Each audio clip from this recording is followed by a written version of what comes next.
Yeah, I know. There's something missing here. This will just be a space for me to gesticulate. That word I love, but also it sounds like a piece of genitalia.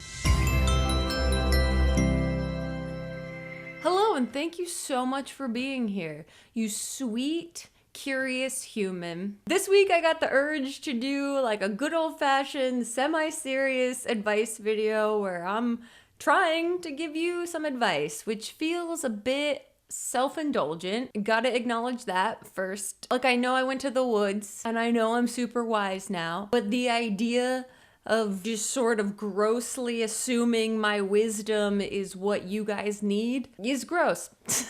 I don't know, maybe I'm more critical of myself, maybe I'm more insecure, maybe I'm more realistic. So the caveat is that, yeah, I'm gonna try my best to give you some semi-serious advice, tongue in cheek.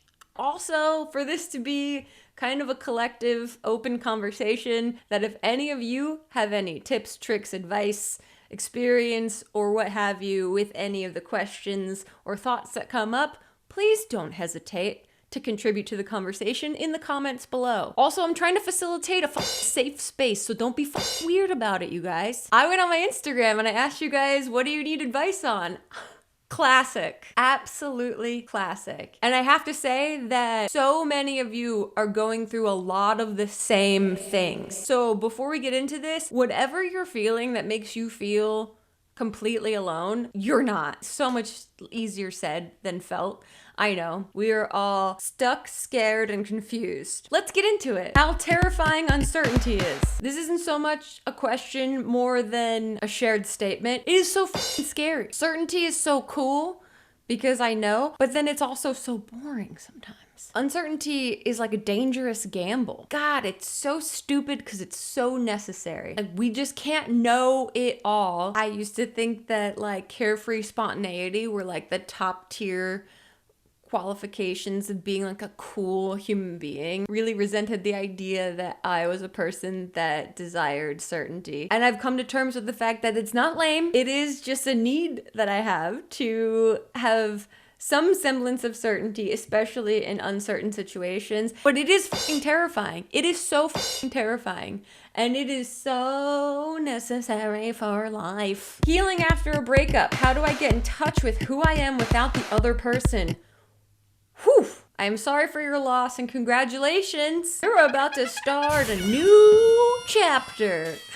It's like grieving, right? Like, you're grieving the loss of a very significant person, and the relationship itself is like a third person. So you grieve the loss of both of those things. And grieving is a chaos, hurricane of feelings, and you have to just sort of sit in them. Ugh. How do I get in touch with who I am without the other person? That requires a level of dedication to self that is a bit unwavering. You really have to start loving yourself as much as you might have thought that you love this other person. Ugh. Starting by doing like one small thing for yourself. Do you like to cook? Do you like to do yoga? Take naps? See your friends? Like, you have to become your own science experiment. Slowly do things and see if you gravitate towards them. It's a lot of trying. And then it's also like, you know, today's not the day.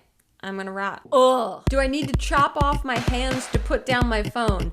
Just go to the woods. I know. Wild. And why do you not hear anyone talking about it? Because those people are out there without cell service. Thankfully, you have me, the only person that's ever come back from camping to tell the tale of what it's like out there. How to prepare yourself to move in with a partner for the first time. Buy poopery, put it in every bathroom. You gotta prepare that this is the good stuff and the scary stuff. You will be confronted with, am I gross? Am I weird? Am I weirdly gross? I've never had a colonoscopy, but I can only imagine that it's similar to how you get ready for that. Do your best to like clear the pathways, but also be prepared for like an intimate awkwardness. Really communicate and decide collectively how to make decisions. That's the seed of how shit grows. Though this is not a butthole, you could also spend the time before you move in just destroying your brain with all of the absolute worst possible things they could do. What if they shit on the rug? And then when they don't do that,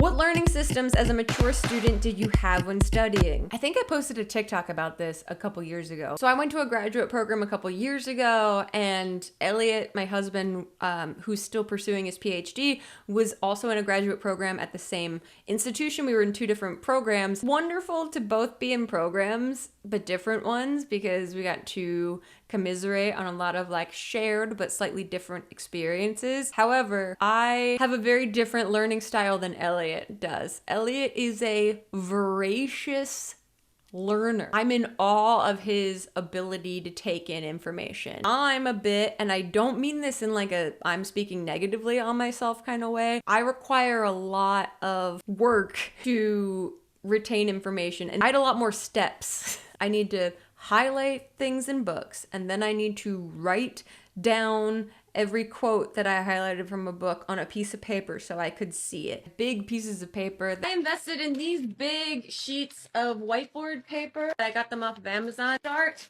writing out loose outlines of what my paper might look like. And it felt a little excessive, but it was really helpful. I made a TikTok about the way that I wrote papers in grad school, so I'll link that below if you're interested. How not to get annoyed at the sound of my spouse eating, doing laundry, opening a fridge door. Your spouse is doing laundry and you're upset? Noise canceling headphones. Or you just put a cardboard box over your head. Or divorce. I don't know. How to not have a meltdown when your depressed friend shuts down and goes non-contact. It's right there in the question. Your friend's depressed. Man, depression is such a wild thing. I know for myself, when I get depressed, I just like cannot handle people pleasing anymore. Well, actually, here's what happens.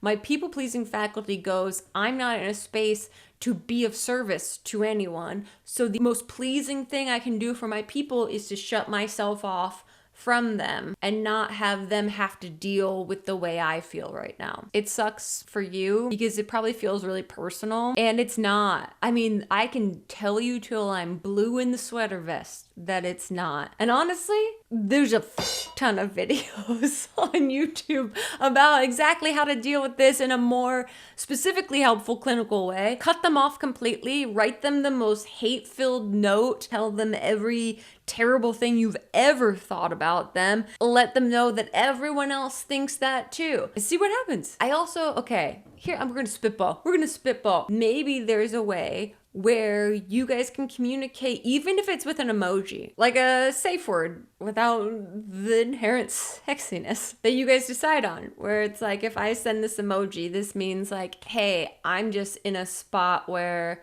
I love you and I see that you're trying to communicate with me and I can't do it right now. Boom, emoji. And then you know, got it, heard. I'll be here when you need me, but I'm gonna go live my life, ready but not constantly available. Tips for when you're at your lowest low. Congratulations, you've gotten to the lowest point. There's only one way it can go from here.